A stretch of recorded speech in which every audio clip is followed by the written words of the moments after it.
I want to be a doctor on weekdays and a pizza baker on the weekends. This quote is by a little cousin of mine, and while most people laugh about her when she says that, I take her seriously. Why? Because I don't believe that standardized world to be true. Our world is bigger than it used to be, and it's more than just one job. I recently watched a TED Talk that was talking about something that I've never heard of and that I find pretty cool. She was talking about multipotentialites. Multipotentialites. What are multipotentialites? Multipotentialites are people who have multiple potential, multiple interests, multiple passions. Yes, and I believe that to be true, and I believe that there are many of us. In fact, probably most of you sitting in that room right now are multipotentialites. So welcome to the club. Who am I? My name is Achiel Nathan Logiswaran. That's a pretty complicated name. So let's put it as Achiel. That's enough. And as my day job, I work as a consultant for Deloitte Digital in Germany. I also am the founding publisher of Tamil Culture Germany, the first lifestyle magazine in Europe for the Tamil community, former refugee children from Sri Lanka.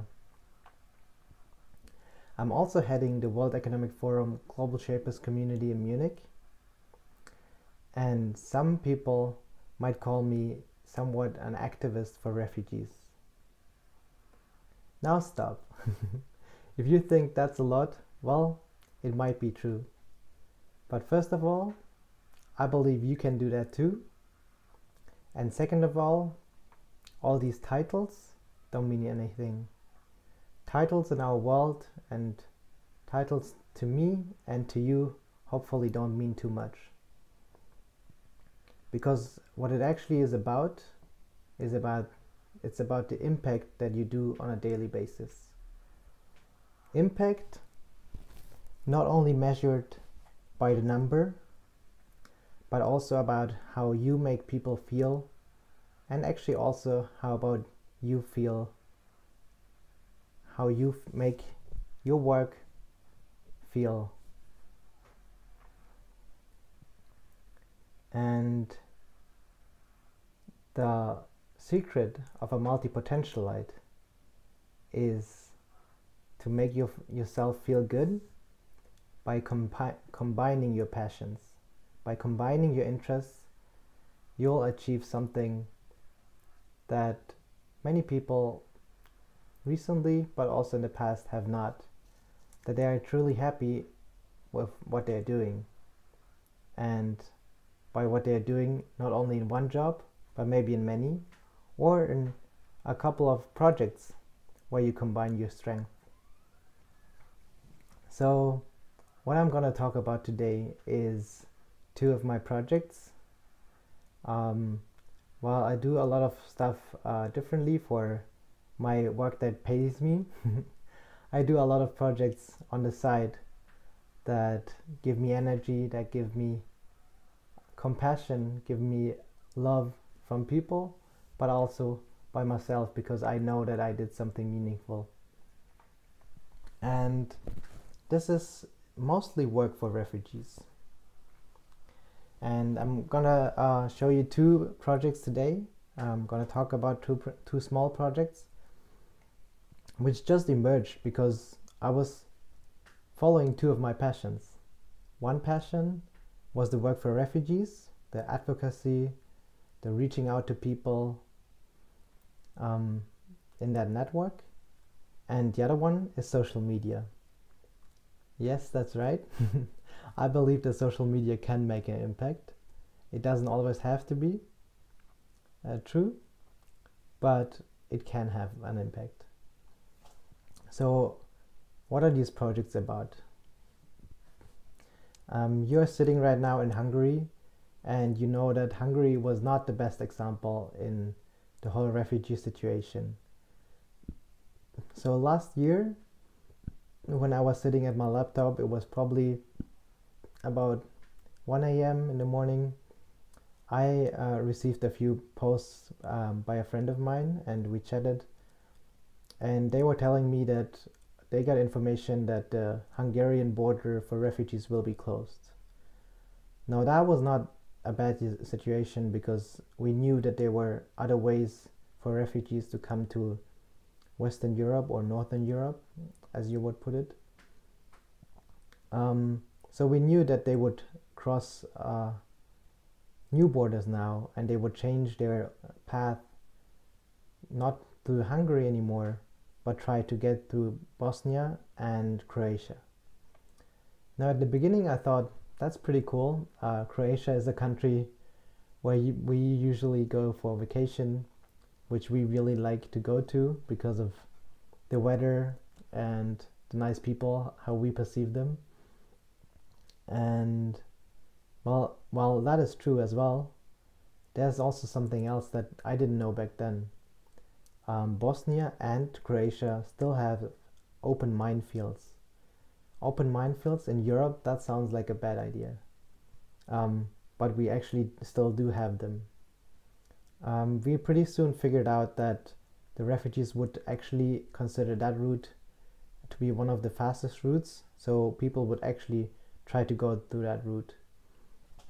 And what we then did was reaching out to people in networks, via actually social media networks, via Facebook, via Twitter. We tried to find ways to communicate to refugees that they should avoid these fields and these ways.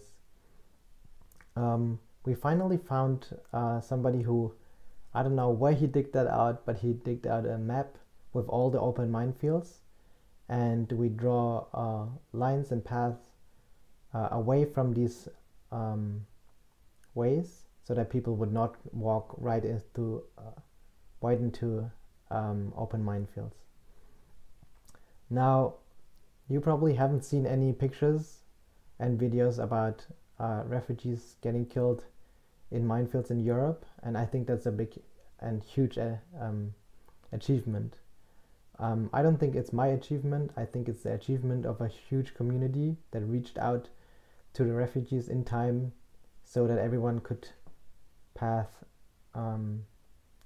use paths that they were not so dangerous within Europe, while already crossing a really dangerous sea in most cases. So that was one of the projects. Another project, again sitting at home, just using my networks, was last year as well, a bit later, when more and more refugees already arrived in Northern Europe, and a few other borders were already closed. It was quite difficult to get through to the people, get through assistance from Germany.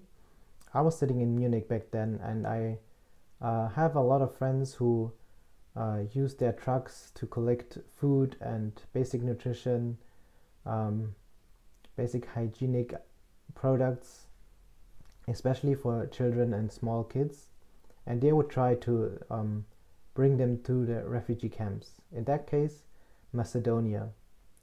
I got a message from a friend of mine one night that they were driving with their truck to Macedonia, but when they wanted to cross the border in Macedonia, they didn't let them in. We didn't know any reason, we just knew that they were stuck. The food was already getting bad, they were stuck for more than 3 days, and they were reaching out to everyone they knew if somebody could help. What I was doing was pretty simple. What I always do is contact my network. I asked around, posted it in different Facebook groups, and finally I found someone in my network who actually knew people in Macedonia who were working with refugees. He knew the language, he knew the situation, so he rushed into his car, went to the border, tried to convince the people, and eventually ended up, I don't know how he did it, but he did it to get the truck over the border and to make the aid that was desperately needed arrive in a camp or a place where a lot of refugees were left.